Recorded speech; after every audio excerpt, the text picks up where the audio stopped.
올해 1월 미국의 무역 수지 적자가 전월 대비 34% 증가한 것으로 나타났습니다. 트럼프 행정부의 고율 관세 정책을 예상한 미국 기업들이 미리 재고를 확보하려 하면서 대통령 취임 이전부터 수입을 크게 늘린 영향으로 분석됩니다. 이로 인해 지난 1월 미국의 무역 적자는 사상 최고치를 기록했습니다. 트럼프 대통령이 멕시코와 캐나다에 대한 25% 관세 부과를 한 달 더 유예한다고 밝혔습니다. 다만 철강과 알루미늄에 대한 관세는 예정대로 오는 12일부터 시행될 것이라고 강조했습니다. 트럼프 대통령은 당초 지난달 1일 부과하려던 관세를 2차례 유예했습니다. 유럽 중앙은행이 5차례 연속으로 정책금리를 인하했습니다. 예금금리는 2.75%에서 2.5%로, 기준금리는 2.9%에서 2.65%로 각각 0.25%포인트 인하했습니다. ECB는 무역 정책의 불확실성과 수출 감소, 투자 둔화 등을 고려한 결정이라고 설명했습니다. 반도체 인프라 소프트웨어 선도기업 브로드컴이 1분기 실적을 발표했습니다. 발표에 따르면 EPS는 1.6달러, 매출은 149억 2천만 달러로 이는 시장 전망치였던 EPS 1.51달러와 매출 146억 2천만 달러를 모두 상회하는 결과입니다. 브로드컴의 주가는 시간 외 거래에서 강세를 보이고 있습니다.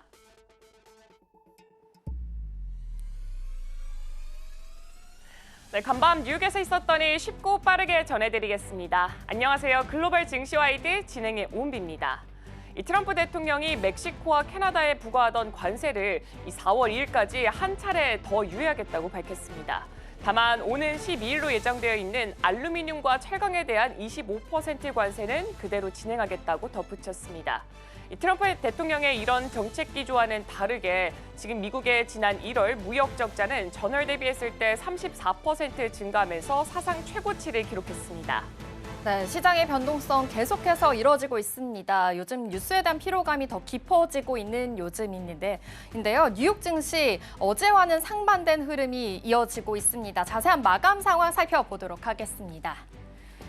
이 캐나다와 멕시코의 관세에 대부분 유예한다라는 소식이 나왔는데도 불구하고 어제 모두 선반영이 된 탓일까요?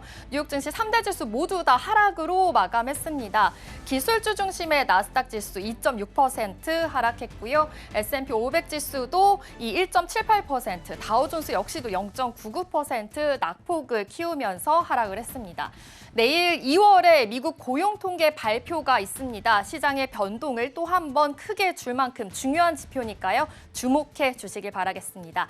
다음 살펴보도록 하겠습니다. 미국 10년물 국채금리 0.4% 상승하면서 거래됐고요. 필라델피아 반도체 지수 역시도 빅테크들의 낙폭이 심하면서 4% 낙폭을 그렸습니다. WTI 국제유가 역시 0.66% 좀 하락하는 흐름 보여졌지만 막판에는 0.66% 상승하며 거래됐습니다. 이어서 히트맵 열어서 자세한 종목 흐름도 체크해 보겠습니다. 이 상승하는 종목보다 하락하는 종목이 더 두드러지는 시장이었습니다. 빨갛게 물이 들었는데요. 먼저 오라클부터 살펴보겠습니다. 오라클 6% 낙폭을 그렸습니다. 이 오라클과 오픈 AI가 텍사스에 건설하는 대규모 데이터 센터에 수만 개 규모의 엔비디아 최신 AI 칩을 단계적으로 도입할 예정이다라는 소식이 전해지기도 했는데요. 26년 말까지 6만 4천 개가 설치될 예정이고요. 올 여름까지 16,000개를 도입할 예정이다라고 밝히기도 했습니다. 브로드컴 보겠습니다. 6% 낙폭을 키우면서 마감을 했는데요. 브로드컴은 장 마감 후에 실적을 발표했습니다. 예상치를 상회한 소식 전해드리겠습니다. 네, 또 경기 불안 심리가 커지면서 주요 금융주들도 좀 전반적으로 하락 흐름이 이어지고 있습니다. 그리고 헬스케어 섹터 쪽으로도 좀 역시나 좀 혼조세를 보이면서 하락 흐름이 조금 더 깊다는 점도 체크해 보시기 바랍니다. 그럼 이어서 마감 상황도 살펴보도록 하겠습니다. 네, M7 마감 상황입니다. 먼저 애플입니다. 0.17% 하락하며 마감했고요. 엔비디아도 살펴보겠습니다. 엔비디아의 낙폭이 좀 더 큽니다. 5% 낙폭을 그렸는데요. 이 엔비디아는 오는 17일부터 21일까지 캘리포니아에서 이 세계 최대의 인공지능 컨퍼런스인 GTC 2025를 개최한다라고 밝혔습니다. 컨퍼런스에 2만 5천 명이 참석할 것으로 보이는데요. 물리 AI, 에이전틱 AI, 그리고 과학적 발견 분야에서 일어나고 있는 이 혁신적인 기술을 선보일 예정입니다. 20일에는 첫 번째 퀀텀 데이도 개최할 예정입니다. 이어서 마이크로소프트입니다. 1.03% 하락으로 마감을 했는데요. 마이크로소프트가 남아프리카 공화국에서 클라우드와 인공지능 역량 강화를 위해 2027년 말까지 이 54억 랜드, 우리 돈으로 하면 3,400억 원을 추가로 투자하기로 했다고 밝혔습니다. 브래드 스미스 MS 부회장은 이 요하네스버그에서 열린 사전 행사에서 이 같은 내용을 발표했는데요. MS의 신규 투자가 이 남아공 경제에 활력을 불어넣을 것으로 기대된다라고 블룸버그 통신은 전했습니다. 아마존닷컴도 살펴보도록 하겠습니다. 3% 낙폭을 키우면서 마감했습니다. 에버코어 ISI는 이 인공지능의 성장 가능성이 시장에서는 충분히 반영되고 있지 않다라고 전했는데요. 그러면서 대형 기술주 탑픽으로 선정하기도 했습니다. 주가 조정에도 불구하고 이 아마존의 펀더멘털은 여전히 견고하다라고 분석했습니다. 또 이어서 살펴보도록 하겠습니다. 역시나 하락으로 좀 마감을 했는데요. 알파벳, 이 구글 또한 0.39% 소폭 하락하면서 또 마감을 했고요. 메타 플랫폼스도 4.35% 하락하면서 낙폭을 키웠습니다. 마지막 테슬라입니다. 5.61% 하락하면서 역시나 연일 좀 하락세를 이어가고 있는데요. 이 테슬라는 미국에서 테슬라와 관련된 방화 시도가 계속해서 잇따르고 있습니다. 일론 머스크의 정부 효율부 활동을 반대하는 시위와 공격이 계속되고 있는 것으로 보이는데요.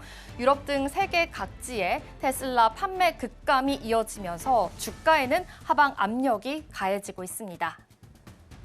이어서 글로벌 이슈 소식도 살펴보도록 하겠습니다.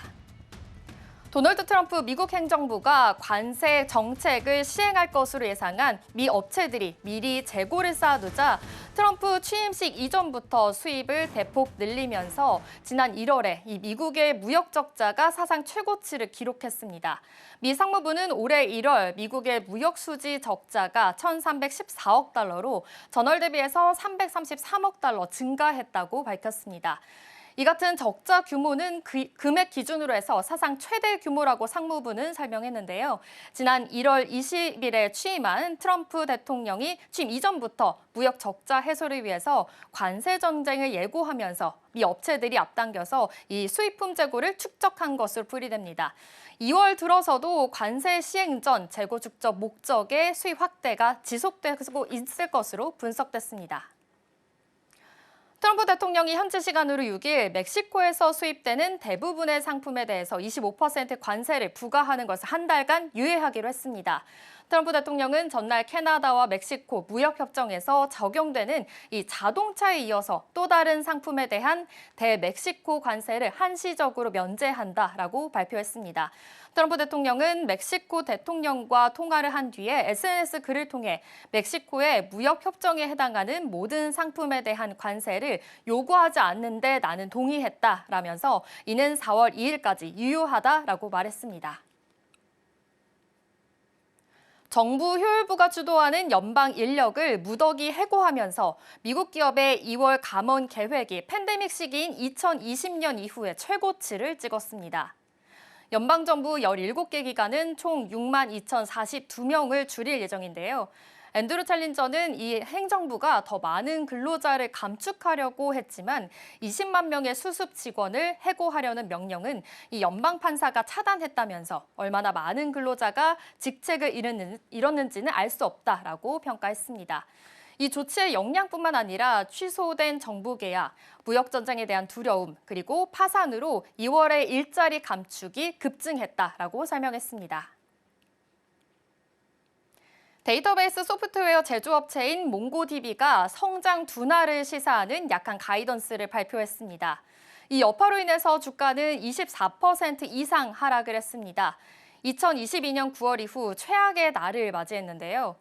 2026년 회계연도 매출 가이던스는 전년 대비해서 12.6% 성장을 전망한 겁니다. 예상된 18%에 미치지 못한 건데요. 이는 2017년 주식시장 대비 이래 가장 느린 성장으로 보고 있습니다. 이러한 가이던스 미달로 여러 애널리스트들이 목표가를 조정했습니다. 재무 책임자는 실적 발표 컨퍼런스 콜에서 데이터베이스 서비스를 활용하는 새로운 애플리케이션의 성장이 예상보다 느려지고 있다고 말했습니다. 하지만 몽고DB는 이 고용을 강화하고 대기업과의 거래를 추진하겠다라고 밝혔습니다. 유럽중앙은행이 이 정책 금리를 5차례 연속으로 인하했습니다. 유럽중앙은행은 그 독일에 있는 통화정책이사회를 열고 예금 금리를 기존의 연 2.75%에서 연 2.5%로 0.25%포인트 인하했습니다. 기준금리도 연 2.9%에서 연 2.65%로 0.25%포인트 내렸는데요. 한계 대출 금리 역시도 연 3.15%에서 연 2.9%로 0.25%포인트 인하했습니다. 유럽중앙은행은 정책 금리 중에서 이 예금 금리를 중심으로 통화 정책을 결정하게 되는데 이 당초 시장에서는 유럽중앙은행이 이 예금 금리를 연내 2.0% 수준까지 인하할 것으로 보기도 했습니다. 독일, 프랑스, 유럽연합 주요국의 이 경제 상황이 좋지 않기 때문이다라고 파악이 되고 있는 상황입니다. 지금까지 글로벌 이슈 전해드렸습니다.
네, 금요일 글로벌 마켓 리뷰 본격적으로 출발해 보도록 하겠습니다. 네, 오늘 함께 하실 분은 이지스탁 이지은 대표입니다. 대표님, 안녕하세요. 안녕하세요.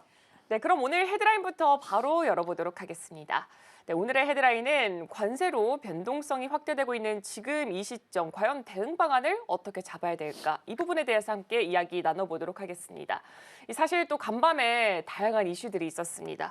트럼프 대통령은 멕시코와 캐나다와의 협상은 없다라고 그동안 못을 굉장히 크게 박아왔었는데 돌연 또 입장을 바꿨습니다.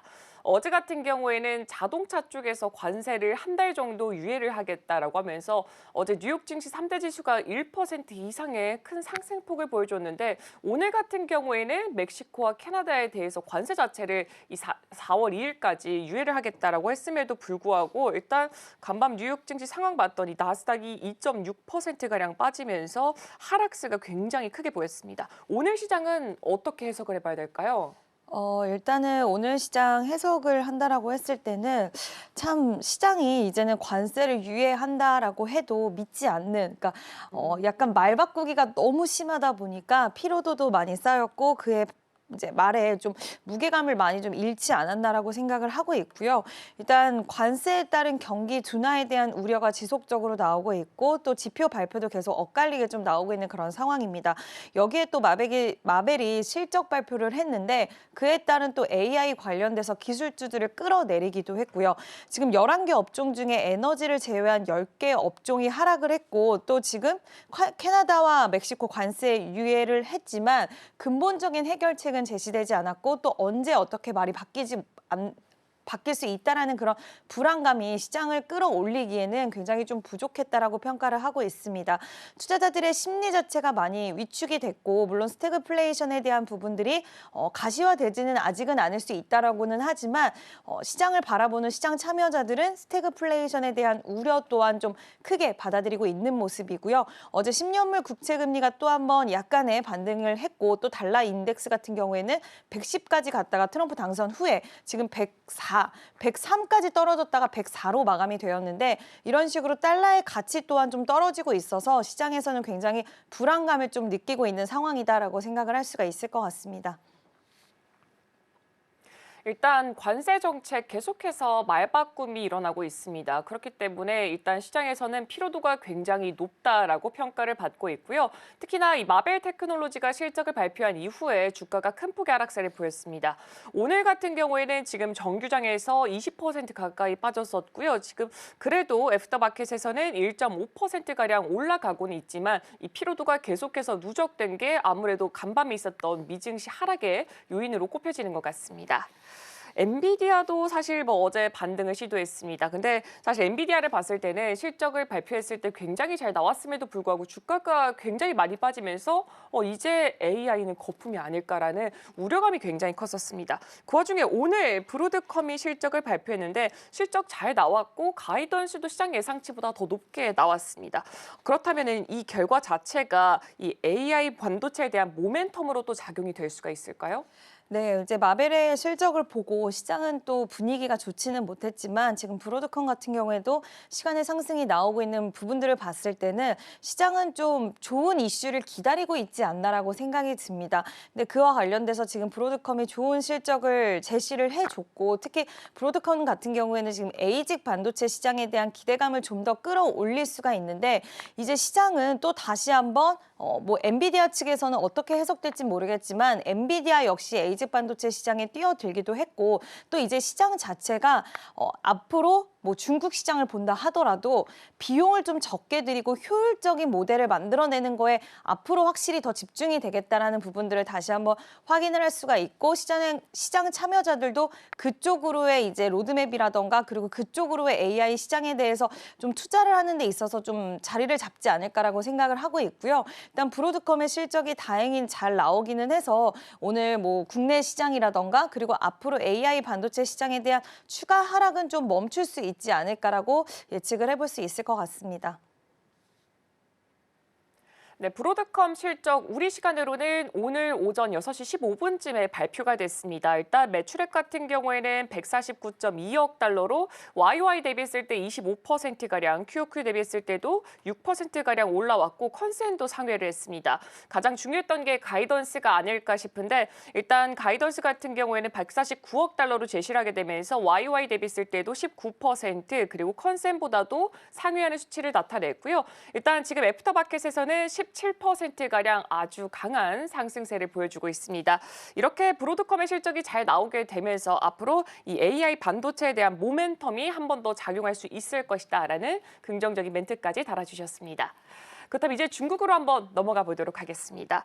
중국의 빅테크죠. 알리바바가 딥시크 챗봇보다 우수한 챗봇인 QWQ32B를 공개를 했습니다. 이 날에 지금 홍콩 증시에서 알리바바가 7.5%까지 올라가는 모습을 보여줬는데 굉장히 지금 그렇다면 미국 쪽에서는 애가 탈 수도 있을 것 같아요. 그럼 미국 빅테크 영향은 어떻게 보시나요? 딥시크가 처음에 출연을 했을 때까지만 해도 미국의 빅테크 기업들은 굉장히 공포에 떨었고 시간이 지나감에 따라서 AI 시장의 확장 국면으로 보면서 오히려 좀 긍정적인 요소로 해석을 하기 시작을 했는데요. 일단 빅테크 기업들 입장에서는 좋을 거는 없지 않을까. 일단 경쟁에 대한 부분들이 더 심화되지 않을까라고 보고 있는데 그도 그럴 것이 미국이 지금 내놨던 AI 모델은 데이터 센터 건립 여러 가지 그리고 특히 엔비디아 칩 같은 경우는 워낙 비싸다 보니까 AI를 구축하는 데 있어서 항상 비용적인 측면들이 우려가 있었단 말이에요. 근데 중국 쪽이 최근에 제시했던 부분, 알리바바뿐만 아니라 바이트댄스라든지 텐센트 많은 기업들이 지금 신생 스타트업 기업들도 AI 모델을 너도나도 지금 만들어내고 있고 선보이고 있는데 공통적으로 굉장히 비용 절감에 대한 부분들에 초점을 맞추고 있고 물론 그렇다고 해서 효능이 떨어지냐, 능력이 떨어지냐, 능력치도 떨어지지 않는 부분들을 계속 증명을 해 나가고 있기 때문에 이와 관련돼서 빅테크 기업들은 긴장을 할 수밖에 없을 거라고 보고 있고요. 그냥 딥시크 모델 하나만 있었다라고 한다면 단순 한 가지의 뭐 해프닝으로 넘어갈 수 있겠지만 지금 그 외의 기업들이 너무나도 아직은 뭐 기술적으로 떨어지긴 했지만 그래도 많은 기업들이 공격적으로 이런 모델들을 내보내고 있다는 것은 빅테크 기업들 입장에서는 긴장할 수 있는 요소라고 보고 있고 또 미중 무역 갈등에 있어서도 지금 트럼프 입장에서는 중국의 기업들이 이런 행보를 보이면 더욱더 규제 완화에 대해서 좀 옥죄일 수가 있을 것 같아요. 그럼 특히 엔비디아 같은 경우에는 중국향 매출이 줄어들었다고는 하지만 중국도 어쨌든 고객사로서 굉장히 최대 고객사가 될 수가 있는데 이런 부분에 있어서 당연히 손해를 볼 수밖에 없는 상황이고 중국은 이렇게 옥죄면 옥죄수록 자국 안에서의 해결을 하는데 그 기술력이 발전하는 속도가 어마무시하게 빠르게 올라오고 있기 때문에 지금 또 양회도 개막을 해서 진행이 되고 있는 상황 속에서 계속 AI를 중점으로 해서 투자에 대한 재정 지출에 대한 부분들을 이야기를 하고 있기 때문에 이와 관련돼서 미국 쪽의 입장에서는 더욱더 긴장감을 좀 유발시킬 수 있지 않을까라고 보고 있습니다. 당연히 이 딥시크와 같은 모델들이 늘어나게 된다면은 미국 기업들 입장에서는 좀 숨통이 막힐 것으로 보여지고 있고 중국을 옥죄면 옥죄일수록 중국 안에서는 더욱더 크게 성장해 간다라는 시장의 멘트도 있었습니다. 특히나 이번에 중국 양회에서 지금 AI라던가 양자 기술 그리고 수소 에너지 투자에 200조 원의 펀드를 설립하겠다라면서 제2의 딥시크 만들기에 이 박차를 가는 모습을 보이고 있기 때문에 앞으로 중국 쪽에서의 이 행보도 함께 주목해 보시면 좋을 것 같습니다. 네, 그리고 이어서 이 연준 쪽에서도 베이지북이 공개가 됐습니다. 이 트럼프 대통령의 관세에 대한 우려를 좀 크게 표명을 한 것처럼 보이고 있는데요. 일단 이렇게 되면서 스태그플레이션에 대한 우려가 어쩔 수 없이 계속 커지고 있는 것 같습니다. 그렇다면 이번 연준의 진단은 어떻게 보시나요? 네, 일단은 연준의 입장에서도 굉장히 좀 고민이 깊어질 수밖에 없는 그런 상황이라고 생각을 하고 있고요. 이번 베이지북을 좀 살펴보면 무려 49번의 관세, 47번의 불확실성이 언급이 되었다라고 하더라고요. 일부 기업은 선제적으로 가격 인상에 이제 나서기도 했고 그리고 잠재적으로 관세가 가격 인상으로 이어질 거다. 그러면은 미국 전체적인 가계가 좋지 않아진다라는 부분이고 이번에 글로벌 IB 쪽에서도 밤사이에 많은 의견들이 좀 쏟아져 나왔는데 결국에는 관세 전쟁이 이어지면 미국의 가계가 어려워지고 그리고 관세로 인한 개인은 소비 위축이 될 것이고 기업은 투자 같은 부분들도 미룰 수가 있기 때문에 전반적으로 경제에 대한 붕괴 이게 결국엔 큰 그림으로 봤을 때도 AI라든지 이런 부분들의 기술에 대한 촉진들도 늦춰질 수 있는 상황이라고 시장은 평가를 하고 있는 것 같고요. 가계 상황은 안 좋아지고 기술에 대한 발전에 대한 부분들도 위축된다라고 한다면 미국 전반적인 시장 자체를 좀 부정적으로 생각할 수밖에 없지 않을까라는 이런 의견들이 굉장히 좀 지배적으로 나오고 있는 그런 상황이다라고 생각을 하시면 될 것 같습니다.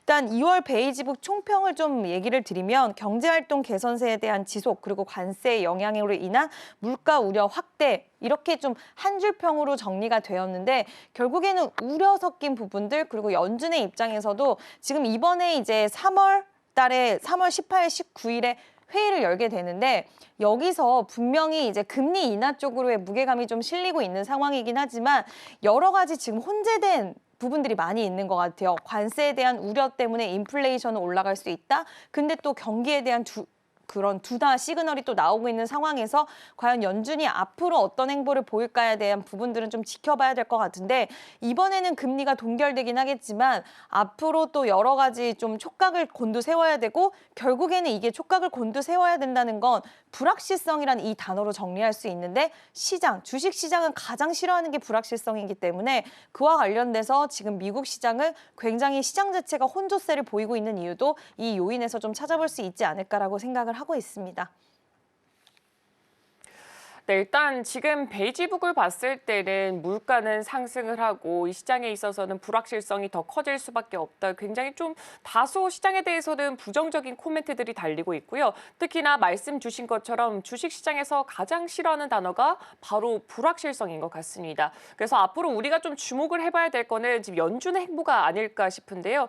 일단 CME 패드워치에 따르면 오는 19일에 열리는 FOMC에서 금리를 동결할 확률은 93%. 가스라고 합니다. 하지만 앞으로 있어서 이 금리가 얼만큼 인하가 될지 이 부분에 대해서 코멘트가 달릴 것으로 보여지고 있기 때문에 이번 3월에 있을 FOMC에 좀 더 주목해 보시는 게 좋을 것 같습니다. 네, 그리고 또 트럼프 대통령 이야기를 조금 더 나눠보도록 하겠습니다. 이번에 의회 연설, 제 기억하기로는 엊그제 오전 11시였던 걸로 기억을 하고 있습니다. 이때 알래스카 LNG 사업 투자 계획을 밝혔는데 사실 이 사업 같은 경우에는 굉장히 오래된 이야기이기도 하고 또 실현 가능성이 이미 굉장히 낮다라는 평가를 받았습니다. 그렇다면 트럼프 대통령이 왜 이 부분에 집중을 하는지 그리고 사업성과 전망 부분은 또 어떻게 평가하시나요?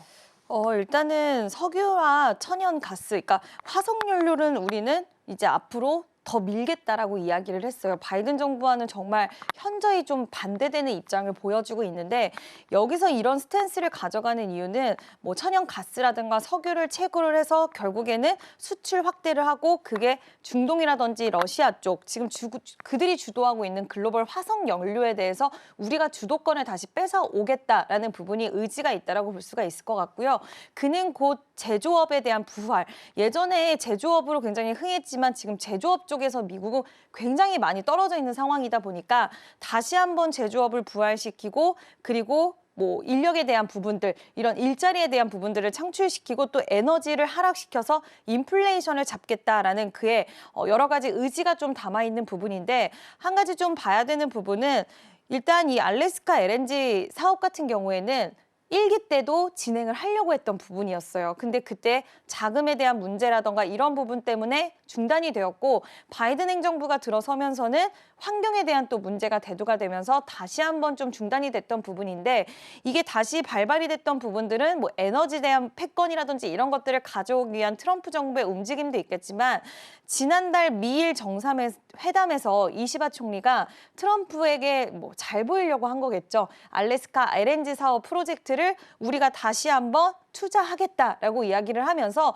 트럼프가 이쪽으로의 고개를 좀 돌리지 않았나. 그리고 거기다가 한국까지도 언급을 하면서 이번에도 또 한 번 의지를 좀 비쳤는데 물론 이게 진행이 된다라고 했을 때는 미국이 원하는 부분에 있어서는 어느 정도 이루어질 수는 있겠고 또 뭐 우리나라로 한번 우리가 생각을 해보면 LNG에 대한 뭐 공급망에 대한 다변화 이런 부분들이 있다 보니까 안정적으로 LNG를 확보할 수 있는 이런 이점들은 있긴 할 거고 또 우리나라 또 다른 기업들 뭐 조선이라던가 그리고 피팅 밸브 기업들 이런 기업들의 기술력이 워낙 빵빵하기 때문에 미국이 갖지 못한 기술력에 대한 부분들을 채울 수 있는 그런 이점은 있겠지만 지금 트럼프가 결국에 원하는 거는 다른 나라 자금으로 해서 우리나라의 에너지 패권을 가져오겠다, 제조업을 다시 한번 부활시키겠다라는 부분이라서 어떻게 보면 다른 나라 측면에서는 이게 꼭 이익으로 볼 수는 없을 것 같아요. 근데 트럼프 입장에서는 이익으로 돌아올 수는 있겠지만 한 가지 생각할 수 있는 부분은 이게 진행이 되기에는 이번에도 어려울 수 있다라는 점, 환경 문제라든지 자금력에 대한 문제들,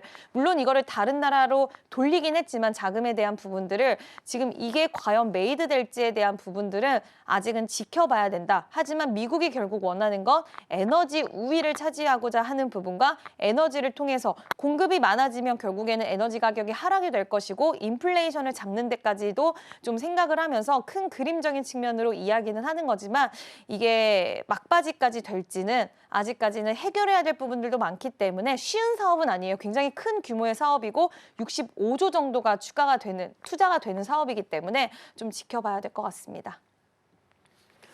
네, 일단 지금 봤을 때 알래스카 LNG 사업 같은 경우에는 트럼프 대통령 1기 때도 진행을 하려고 했었습니다. 근데 살펴봤더니 이때는 이 자금 때문에 중단이 됐었고 이 바이든 정부 때를 살펴봤더니 환경 문제로 중단이 됐었습니다.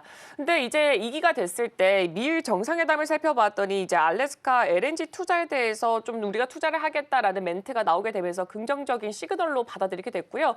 이렇게 되면서 트럼프 대통령 입장에서는 에너지 쪽에서 우위를 잡고 또 제조업을 부활시키겠다라는 꿈을 그리고는 있지만 지금 일단 환경 문제라던가 자금 문제가 걸려 있기 때문에 앞으로 좀 쉽지만은 않을 것 같다라는 코멘트까지 남겨주셨습니다.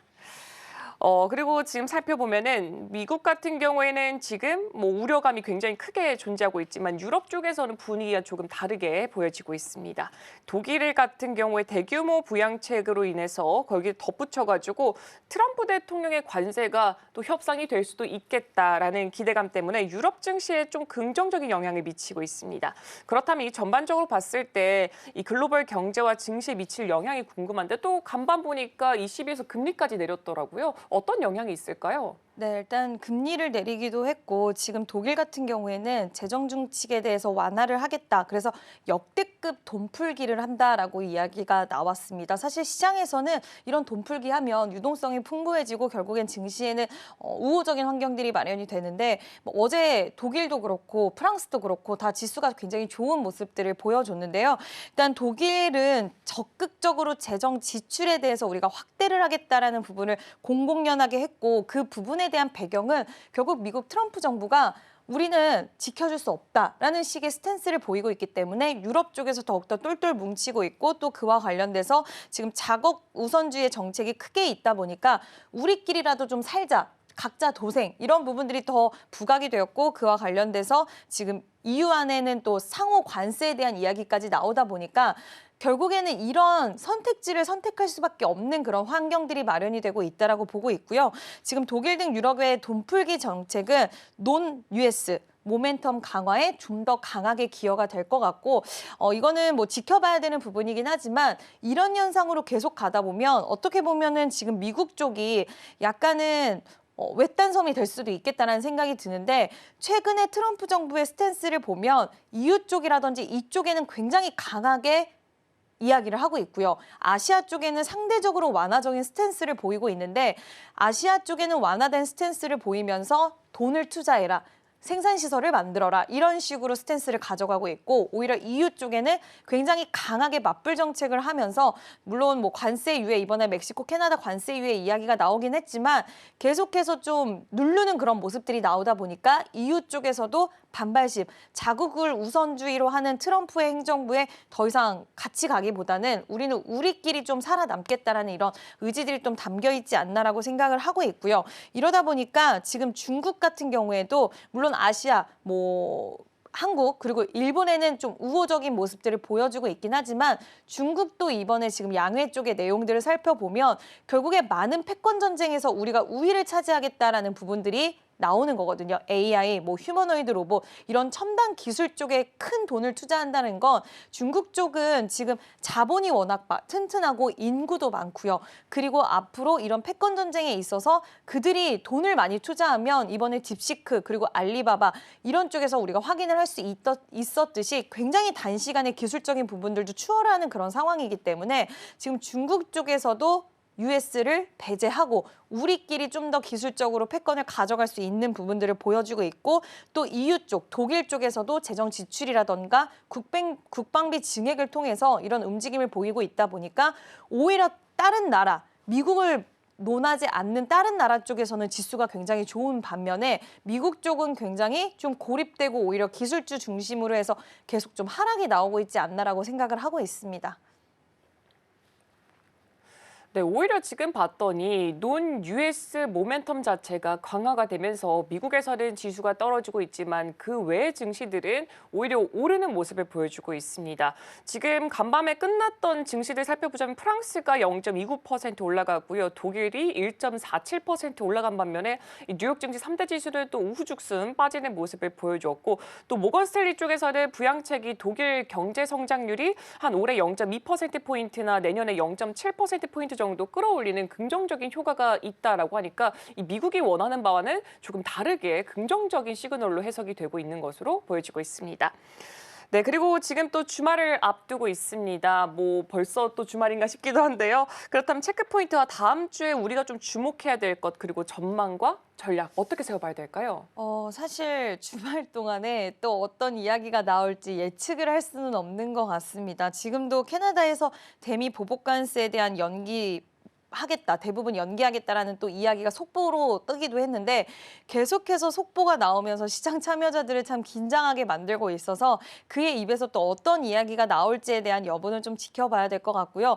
또 한 가지 우려가 되는 부분은 지금 미국 시장에서 트럼프에 대해서 굉장히 좀 안 좋은 이야기들이 그 내부적으로도 많이 나오고 있더라고요. 특히 비트코인을 뭐 전략적으로 비축한다라는 부분과 비트코인 관련돼서 지금 잡음이 끊임없이 나오고 있고 공화당 의원들도 지금 트럼프 관련돼서 약간은 뭐 손절까지는 아니지만 등을 돌리고 있다라는 이야기가 나오고 있는 만큼 뭐 탄핵에 대한 이야기라든지 이런 것까지 지금 일부 약간은 이런 움직임이 나오는 부분들이 있어서 이런 현상들이 지속해서 나오다 보면 미증시는 더욱더 불확실성에 좀 빠지지 않을까라는 생각이 들고 이와 관련돼서 우리가 좀 지켜봐야 될 부분들이 많지 않을까라고 생각을 하고 있고요. 뭐 관세 관련돼서도 지속해서 이야기 나올 수 있을 것 같은데 3월 14일 지금 블랙 14일이다. 화이트데이로 우리는 좀 기억을 하고는 있지만 3월 14일에 연방정부와 그리고 임시 예산안 만료일이 또 있다 보니까 이와 관련돼서 지금 미국 시장은 3월 14일에 대해서 굉장히 좀 두려움에 떨고 있는 부분들도 있어요. 그래서 이 이야기가 또 우리가 쉬고 있는 주말 사이에 다시 한번 우려가 좀 부각될 수 있는 가능성이 있다라는 거 염두해 주시면 좋을 것 같고요. 일단 여러 가지 관세에 대한 이슈라던가 불확실성이 팽배해 있는 상황이라서 미증시는 변동성이 커질 수 있다라는 것 좀 염두를 하시면서 많이 빠졌다라는 이유로 비중 확대를 무리하게 하시는 것보다는 좀 지나가는 상황들을 지켜보실 필요도 있지 않을까라고 생각을 하고 있습니다.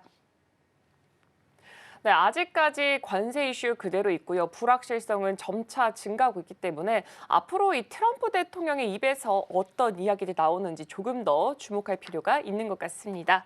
네, 지금까지 이지스탁 이지은 대표와 함께했습니다. 오늘도 말씀 고맙습니다.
오늘 아침 빼놓을 수 없는 코인 소식 전해드리겠습니다. 오전 6시 30분 기준입니다.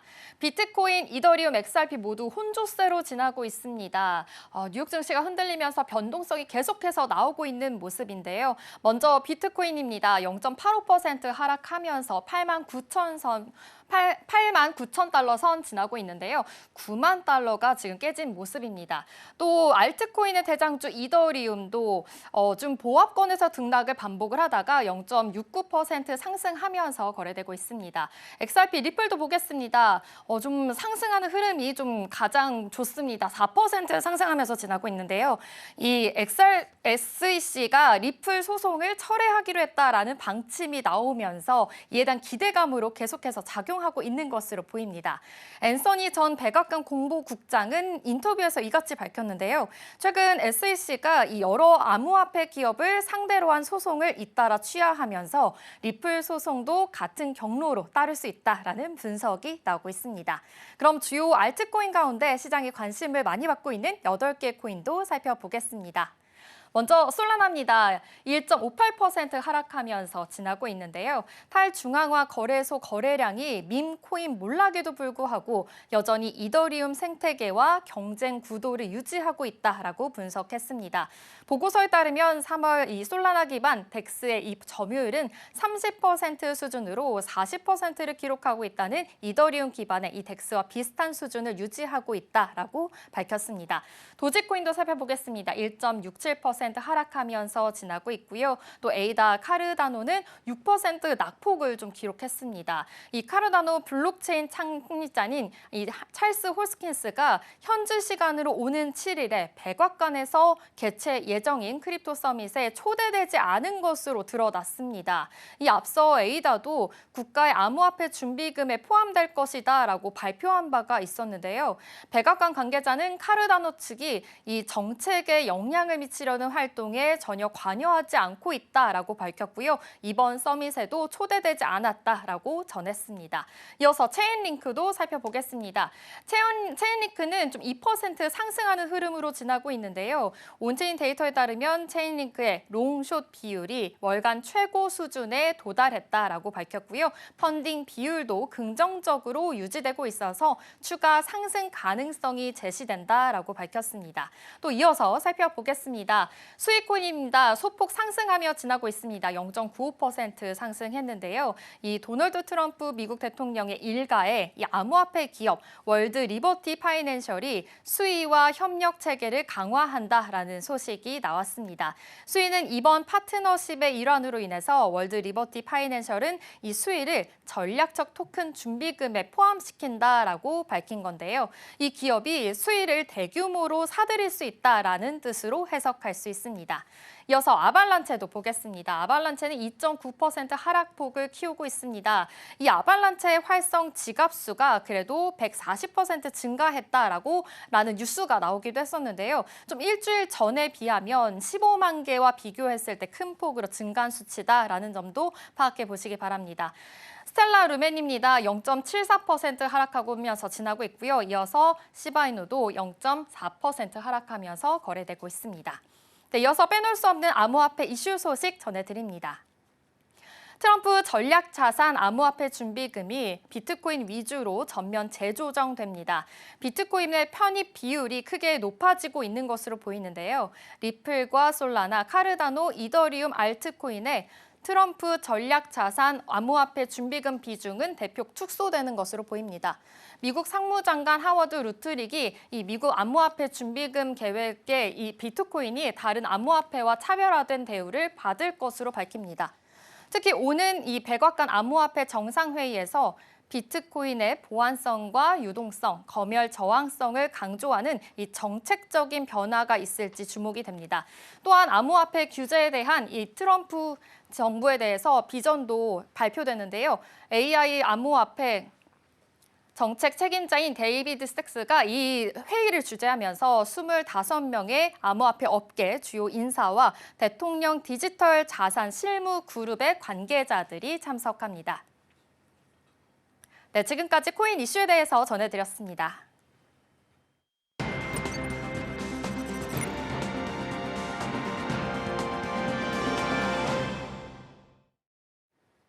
네, 투자기 전에 살펴보면 좋을 리포트 준비했습니다. 오늘 제가 준비할 리포트는 올해 있었던 중국 양회 관련된 겁니다. 그럼 자세하게 살펴보도록 하겠습니다.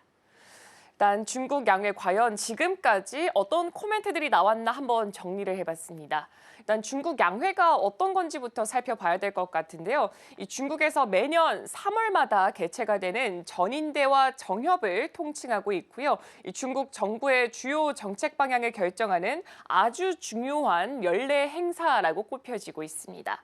이 전인대 같은 경우에는 중국의 최고 입법기관입니다. 국가의 정책과 법률을 심의하고 결정을 하게 되고요. 정협 같은 경우에는 자문기구의 역할을 하면서 정치나 경제, 사회같이 이렇게 다양한 분야에서 의견을 제시하는 기관이라고 봐주시면 좋을 것 같습니다.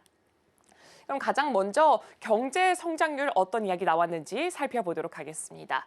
올해도 작년과 비슷합니다. 경제 성장률 목표는 한 5% 안팎 정도 제시를 하게 됐습니다. 그러면서 시장에서도 뭐 5% 정도 나올 것이다라고 했는데 그대로 5% 정도 나오게 됐고요.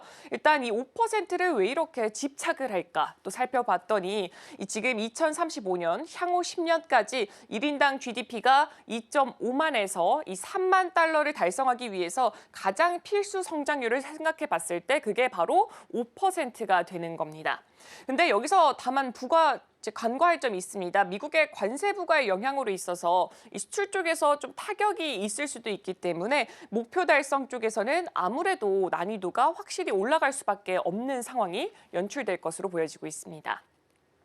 다음으로는 물가와 고용 살펴보겠습니다. CPI 통제 목표는 한 2% 정도로 설정했습니다. 이 작년이 3%였는데 이거에 비해서는 하향 조정이 된 수치입니다. 이 조정 배경을 살펴봤더니 2000년 이후로 실질 CPI가 평균적으로는 한 2% 수준을 계속해서 유지를 해왔습니다. 그래서 현실적으로는 2% 정도가 가장 알맞다라고 평가가 된 것입니다. 그리고 신규 취업자 같은 경우에도 작년과 동일하게 1,200만 명 이상 정도로 생각하고 있고요. 도시 실업률도 예상과 부합하는 5.5% 정도로 제시가 됐습니다. 이제 가장 중요한 게 이게 아닐까 싶습니다. 재정정책과 통화정책, 과연 어떤 이야기들이 나왔을까요? 재정정책을 봤더니 기대보다는 다소 낮은 수준이 발표가 됐습니다. 재정 적자 비율을 봤는데 GDP 대비했을 때 4%로 상향됐습니다. 기존 같은 경우에는 3%였기 때문에 거의 1%포인트가량 올라갔습니다. 그래서 적자 규모가 한 1.6조 위안 정도 더 늘어날 수 있을 것이다라는 전망치가 나오게 된 것입니다. 지방정부 특수채 예산 같은 경우에는 작년이 3.9조 위안이었는데 올해 같은 경우에는 4.4조 위안까지 확대가 됐습니다. 그리고 초장기 특별국채를 발행했다. 이 부분이 이제 또 최근에 기사로 많이 보셨을 겁니다. 작년이 1조 위안이었는데 올해 같은 경우에는 1.3조 위안으로 확대가 됐습니다. 그리고 국유 대형 상환금액을 좀 지원을 하겠다라는 건데 5천억 위안 규모의 특별국채를 발행을 하게 되면서 국유 대형 상업은행, 예를 들면 지금 사진에 준비되어 있는 ICBC를 예로 들 수가 있을 것 같은데 이 자본을 지원하는 계획까지 함께 발표를 하게 된 것입니다. 이 통화정책 같은 경우에는 당분간은 이 완화적인 기조를 유지를 할 것으로 보여지고 있고 또 정책금리 인하 자체는 한 2분기까지 연기가 될 가능성이 높게 평가되고 있습니다. 소비도 살펴보겠습니다. 주요 과제는 전방위적인 내수 확대. 중국은 작년에도 내수 확대에 집중을 했는데 올해도 좀 내수 확대에 집중하는 모습을 보여주고 있고요. 소비재 쪽에서 옛 것을 버리고 새 것을 취하는 이 이구환신 정책의 지원 규모를 살펴봤더니 작년에는 1,500위안이었는데 올해 같은 경우에는 정확히 2배입니다. 3천억 위안으로 확대가 됐습니다. 그래서 일단 2배 정도 늘어났지만 컨센에선 좀 부합하는 수준이 나오게 되는 것입니다. 중저소득층을 위해서 소비를 좀 더 증가시킬 수 있는 정책들이 많이 나왔습니다. 양로보험이라던가 퇴직연금 쪽에서 상향 조정을 하겠다, 혹은 육아 보조금을 지급하겠다라면서 중저소득층을 위해서 정책을 조금 더 탄탄하게 만들어가는 걸 볼 수가 있었고요. 이 국무원 기자회견에서 자세하게 어떤 이야기들이 나올 건지 그 부분에 있어 자세한 발표가 있을 예정이라고 합니다.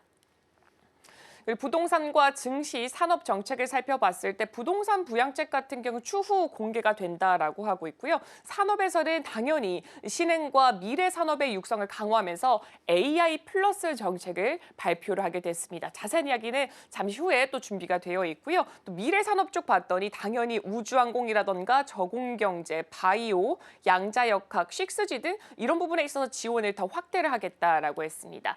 가장 중요한 게 이 부분이 아닐까 싶습니다. AI와 양자기술, 수소에너지 투자에 200조 원 펀드를 설립하겠다. 어제 또 기사면을 봤을 때 가장 많은 타이틀을 장식하고 있었던 뉴스가 아닐까 싶습니다. AI와 양자과학, 수소 배터리 등 이 첨단 산업에 200조 원 규모의 펀드를 조성하겠다라고 하면서 지금 이 AI로 봤을 때는 당연히 제2의 딥시크를 만들어 보겠다라는 것으로 또 해석을 해볼 수가 있을 것 같습니다. 이 국가 차원의 창업 투자 기금으로 혁신 기업을 또 만들어내겠다라고 하면서 이 미국과 있을 때 이 무역 갈등 더불어서 패권 갈등까지 있는데 지금 여기서 우리가 더 우위를 점하겠다라는 목표로 또 해석을 해볼 수가 있다라고 하고 있고요. 초기 창업 기업과 중소기업, 첨단 기술 개발에 집중적으로 투자를 하게 되면서 이 초기 창업 기업 이 부분이 좀 포인트가 된 것 같습니다. 제2의 딥시크라는 게 여기에 조금 더 녹아드는 것으로 보여지고 있습니다. 네, 그리고 정부 자금뿐만 아니라 지방과 민간 자본까지 포함해서 총 1조 위안, 한화로는 약 200조 규모로 또 운영이 될 예정이고요. 기금 운영 기간 같은 경우에는 20년이고 장기적인 기술 육성에 초점을 맞추겠다라고 합니다. 그리고 투자 분야를 봤더니 바이오라던가 체화지능, AI 로봇이죠. 6G, 이동통신까지 꼽아볼 수가 있을 것 같습니다. 그럼 여기서 우리가 어떤 데 주목을 해봐야 될까요? 양회 정책 안에서는 전반적으로 좀 기대에 부합하는 수준이 나오게 됐고요. 부양책의 방향성이 유지가 되고 있습니다. 그렇기 때문에 이 기조는 변함이 없기 때문에 방향성에는 조금 집중을 하지 않아도 될 것으로 보여지고 있습니다. 이 세부 정책이 향후에 공개가 될 예정인데 여기에 있어서 기대감은 그대로 유지가 되고 있고요. 여기 향후의 세부책에 과연 어떤 내용들이 나오는지 이게 증시에 곧바로 또 반영이 될 것으로 시장은 보고 있습니다. 주목할 만한 분야는 소비 진작과 AI처럼 신흥 사업과 성장 가능성이 높은 산업 쪽에 조금 더 주목을 해보시는 게 좋을 것 같습니다. 네, 마지막으로 일정 한번 살펴보겠습니다. 오늘은 외교 주제 브리핑이 있을 예정이고요. 그리고 내일 모레는 민생 주제 브리핑이 있을 예정이니까 외교와 민생 때 과연 어떤 이야기들이 나오는지 조금 더 주목해 보시면 좋을 것 같습니다. 네, 오늘 제가 준비한 리포트는 여기까지입니다.